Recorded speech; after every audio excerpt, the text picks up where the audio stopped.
There are stories that the sea doesn't tell, it only keeps. They say that beneath the waves sleeps a golden city, a civilization so advanced that touched the heavens and was swallowed by the light itself. They call it Atlantis. But what if what we call myth is just the memory of an era that the ocean wanted protect from oblivion? Close your eyes for a moment. Imagine hearing, from deep within, a sound that is not just the murmur of the waters, but an echo, a call coming from a time when man and the cosmos still spoke the same language. Some say it's just imagination. Others feel it is memory. Plato was the first to record this story, more than 2,000 years ago. But he himself stated that he did not invent it. He just inherited it from Egyptian priests, guardians of much older knowledge. According to them, Atlantis was not a legend. It was a real continent, with temples, energy, science, and spirituality in perfect harmony. Until, driven by pride, its inhabitants lost the balance between power and soul, and the ocean in a single day and night completely covered them. Maybe that's why the sea causes us so much fascination and fear, because it's not just water, it's a mirror. Everything we forget, he reflects in silence. Everything we lost, he turns into a mystery. And somewhere inside us something recognizes this story, as if it were a dormant fragment of the human soul itself. But what if Plato wasn't describing a metaphor? What if he were recording real testimony, a trace of civilizations that have they mastered technologies that today we would call impossible? Crystalline energy, magnetic fields, spiritual science. Maybe Atlantis isn't just the past. Maybe it's a warning. If you feel like certain stories are no coincidence, maybe this video is what you needed to hear. Because what is submerged in the water may be about to emerge again, no as a ruin, but as a memory. And every memory, when awakened, sparks an ancient truth. Is the sea calling us, or just giving us back what we once were? Long before the word history existed, ancient people were already whispering about a kingdom disappeared under the sea. The name that has come down to us, Atlantis, comes from Plato's dialogues, written around from 360 BC, in the texts Timaeus and Critias. There, the philosopher does not speak of a fable, but of an account inherited from Egyptian priests, transmitted as a memory of civilization. Plato described a vast empire with monumental architecture, hydraulic devices, bridges and concentric canals, radiating energy and beauty, an organized, prosperous, and fair society, until the moment when pride overcame wisdom. He says that the Atlanteans mastered the art of engineering, science, and pure energy. They built temples dedicated to Poseidon, the god of waters, and led forces invisible through crystals and metals that we barely understand today. But what began as harmony with nature turned into domination over it. Greed, competition, and war have corrupted the sacred balance that supported that civilization. And when the vibration of consciousness fell, the earth reacted. In a single day and night, says Plato, the continent sank beneath the Atlantic Ocean, taking with them temples, libraries, and souls. For centuries, scholars considered Plato's account an allegory about power and human decadence. But something remains uncomfortable in this explanation. Why would Plato, so rigorous in his philosophy, risk his credibility with a narrative so specific?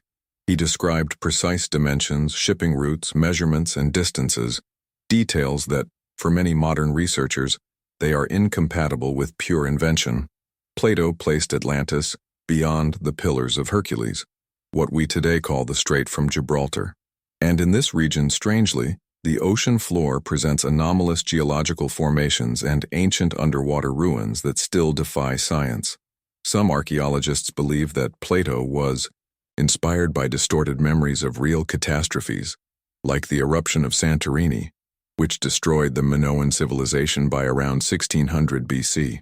Others claim that he spoke of something much older, of an entire continent disappeared more than 10,000 years ago, coinciding with the end of the last ice age. Whether myth or memory, the story resists as if it had a life of its own. Every time humanity asks itself where it came from, Atlantis resurfaces, as if the sea breathed memories. What fascinates is the pattern. On the one hand, the search for lost paradise; on the other, the fear of repeating the fall. Atlantis became a symbol of the human soul in conflict, enlightened and self-destructive, wise and proud. Plato may have used the story not just as a moral warning, but as a spiritual mirror, because Atlantis, in essence, speaks of us, of the civilization that builds wonders while forgetting the meaning of the sacred. And that's why the myth doesn't die, because it keeps happening. Egyptian, Mayan, and Hindu scriptures also mention eras before ours, times when the gods walked among men and taught secrets of light, sound, and energy. In each of them there is the same outcome: a great fall, a flood, a fresh start, as if the earth kept cycles of memory, reminding us that each human heyday carries within itself the seeds of destruction and rebirth. So when we look at the sea, perhaps we're not just looking for ruins, but mirrors. Atlantis, more than a place, seems to be a reminder. Everything that rises without humility sinks into its own vanity, but everything that sinks with consciousness can be reborn as wisdom. The ocean is patient. He doesn't forget. He just waits for us to be ready to remember. And perhaps that is why the name Atlantis still pulses in the human soul, as if the story asked to be completed. But what if Plato wasn't inventing, but remembering? What if each myth was, in fact, a fragmented memory of a much more profound truth, ancient and perhaps more cosmic than we imagine? For a long time, Atlantis was treated as a fable, until the bottom of the seas began to tell his own version of the story. In 1986, Japanese divers discovered, south of the island of Yonaguni, a set of colossal stone structures with right angles, platforms, staircases, and columns perfectly aligned. Some claim that they are natural formations shaped by currents and earthquakes. Others see their ruins of a city submerged more than 12,000 years ago, coinciding curiously with the period in which Plato placed the destruction of Atlantis. The most intriguing thing is the geometric precision of the shapes: carved steps, passages symmetrical, and blocks fitted with millimetric perfection. Is it nature, or a memory carved in stone? In the Caribbean, in 2001, sonars detected what appeared to be a set of pyramids, avenues, and buildings of monumental proportions, more than 600 meters deep. The images showed lines so regular that they seemed impossible to occur by chance. Scientists argued that tectonic movements could have sunk plains whole at the end of the Ice Age, turning ancient coastal cities into ruins underwater. But if this is true, how many forgotten civilizations lie beneath the waters, waiting for the tide of science to find them again? And it's not just in the Atlantic that the myth resonates. In India, archaeologists discovered the underwater ruins of Dwarka, the legendary city of god Krishna, described in the Vedas as resplendent in gold and sound. There, in the depths of the Gulf of Combat, pillars, walls, and artifacts were found that defy the official dates of human civilization. Some objects are more than 9,000 years old. How can we explain such ancient structures if official history says that agriculture and cities only appeared much later? Perhaps Atlantis was not an exception, but part of a global cycle of civilizations that flourished and disappeared before we even had memory of them. Science begins to admit that sea levels rose about 120 meters after the melting of glaciers from the last ice age. This means that vast coastal areas, where our ancestors likely lived, were submerged. What we call the origin of civilization may therefore be just what remains visible. The rest, sleep under the ocean, enveloped in silence and salt. Underwater archaeology is only scratching the surface of a past that planet seems to have decided to hide. And with each new discovery, the line between myth and history dissolves a little more. Ancient people on all continents speak of a universal flood. Sumerians, Mayans, Egyptians, Greeks, Hebrews, all report a catastrophe that destroyed entire empires and purified the earth. How could cultures so distant narrate the same event? Perhaps because the trauma was collective. The entire earth may have witnessed the collapse of a previous global civilization, whose memory survived fragmented in local myths. Atlantis would be just one of its many names, and each culture would have kept a part of the memory, like scattered pieces of a same broken mirror. Today, geological and genetic scientists are beginning to admit that we do not know fully our own timeline. Recent discoveries indicate that modern human beings, with intelligence and abilities comparable to ours, have existed for much longer than previously supposed. If these prehistoric civilizations possessed lost technologies, perhaps based on Earth energy, sound vibration, or mineral resonance, then Atlantis ceases to be myth and becomes possibility. There are those who say that the myth persists because it is not finished. Perhaps the seas are slowly giving back what they have stored, as our collective consciousness awakens to remember who we were. The ruins under the sea are mirrors of what we still don't want to see, how much humanity has already been capable of, and how much it still fears to recognize itself. If something inside you is awakening, stay until the end. The answer may be here, because maybe Atlantis didn't disappear, it just changed shape. If we accept that Atlantis existed, the following question arises. How was a civilization so ancient achieved such technological advancement? Plato described temples covered in orichalcum, a rare and shiny metallic alloy, channels perfect, machines powered by unknown energy, and constructions that defied the time. These accounts echo something older, the stories of the gods who descended from the sky. Sumerians called them Anunnaki. Egyptians spoke of Thoth and Osiris, the Greeks of Titans, and the Kukulkan Mayans, cultures without contact with each other, but narrating the same visit, beings from the stars bringing knowledge, astronomy, and power. Could it be a coincidence, or common memory of an era when heaven and earth were still communicated? In ancient Mesopotamia, clay tablets report that these celestial beings taught mathematics, metallurgy, and cosmic laws to humans. In Egypt, hieroglyphics show gods with instruments in their hands, measuring the firmament. And in the Americas, the Mayans and Incas depicted winged entities descending on columns of light. What ties all these traditions together is the idea of contact, a transfer of wisdom that altered the course of humanity. And many esoteric scholars believe that Atlantis was the point of convergence of these presences. There are those who claim that the Atlanteans mastered crystalline energy, a form of technology based on vibration and frequency. Crystals would be natural amplifiers of the Earth's electromagnetic field, capable of store and radiate clean energy. 19th century theosophical texts describe great crystal towers in Atlantis, designed to capture the resonance of the planet, something close to the current resonance Schumann, which pulses at 783 Hz, the same frequency, interestingly, as the human brain in a state of deep meditation. Could it be coincidence or inheritance? Perhaps the Atlanteans not only understood matter, but also understanding consciousness. Their temples would have been machines of harmony, places where thought and sound shaped reality. Many modern researchers, such as Nikola Tesla and Edgar Cayce, believed that the secret of free energy was encoded in the ruins of the past. Cayce, the sleeping prophet, claimed to have seen records from Atlantis in a trance stored under the Sphinx in Egypt. According to him, the Atlantean fall was caused by the misuse of this force, a technology that it could heal or destroy.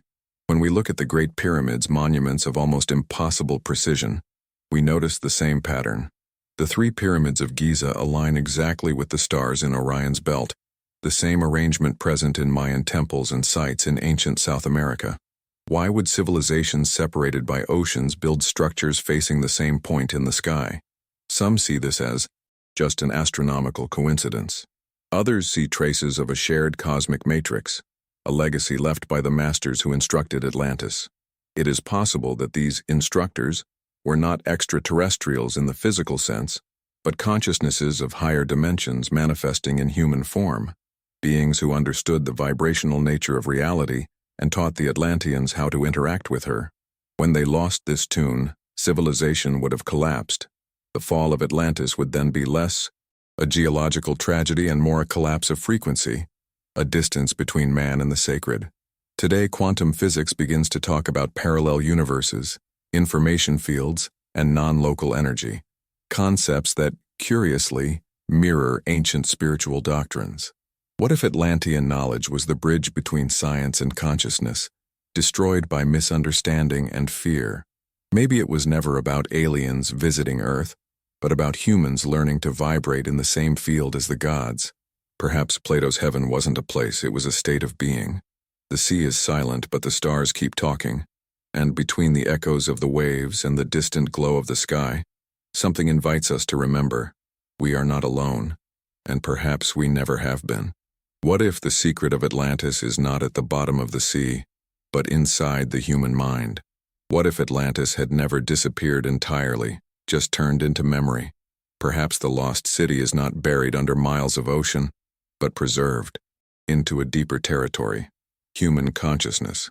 Carl Jung called this the collective unconscious, the vast inner ocean where rest the memories of the species, archetypes and symbols inherited from remote eras. If the mind is like the sea, then each generation is a tide that brings up fragments of everything that we already went. And the myth of Atlantis may be one such fragment, a genetic dream, a memory spiritual spirit, dormant in the DNA of humanity. Legends don't come out of nowhere. They repeat themselves because something inside us recognizes them.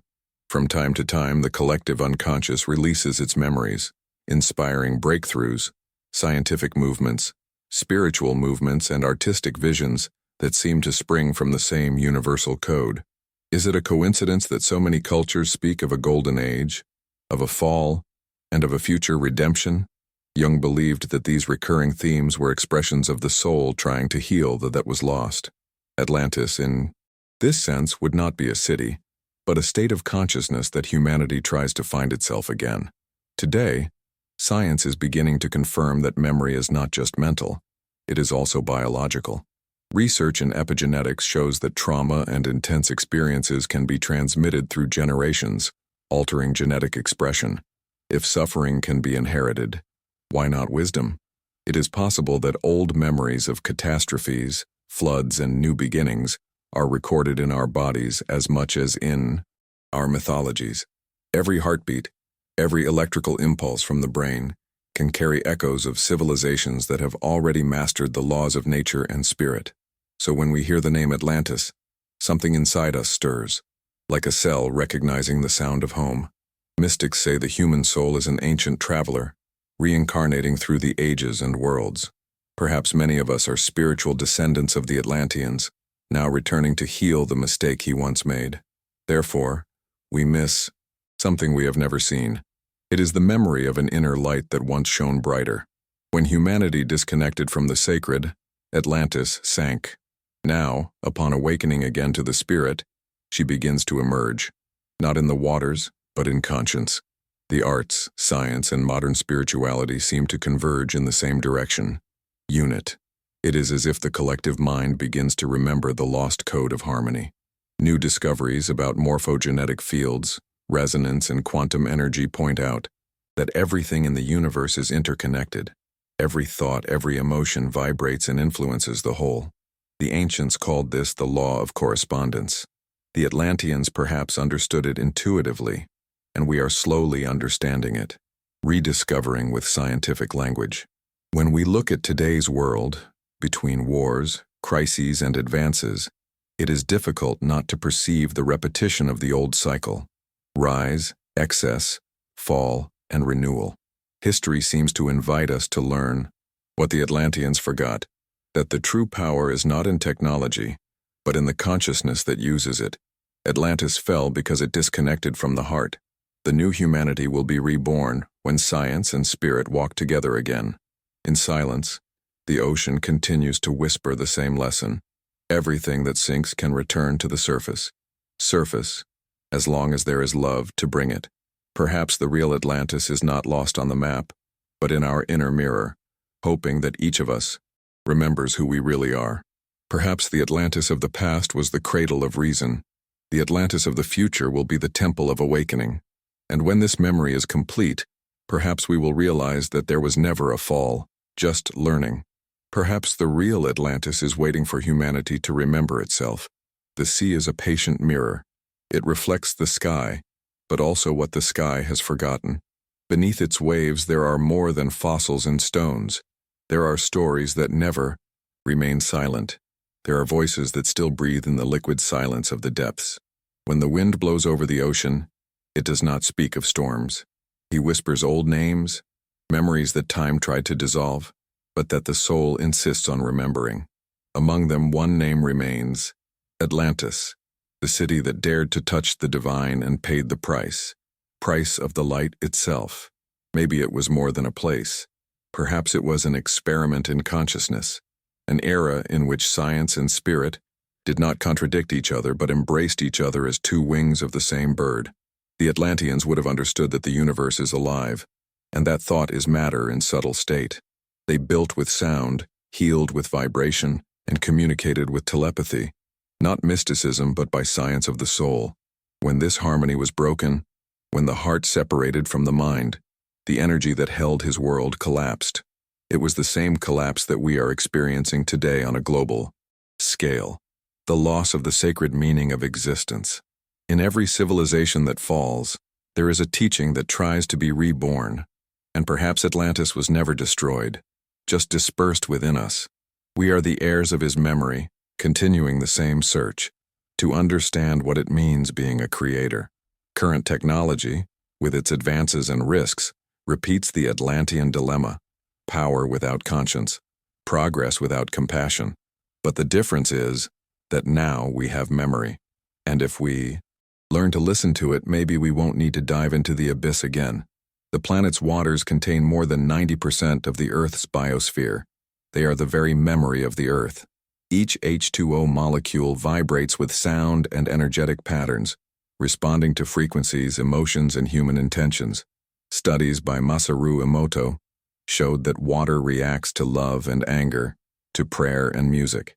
If this is true, the ocean is not just a witness, but a participant in consciousness. Global. The sea that swallowed Atlantis may not have destroyed it, just kept it, waiting that the vibration of humanity would once again be compatible with the truth it contains.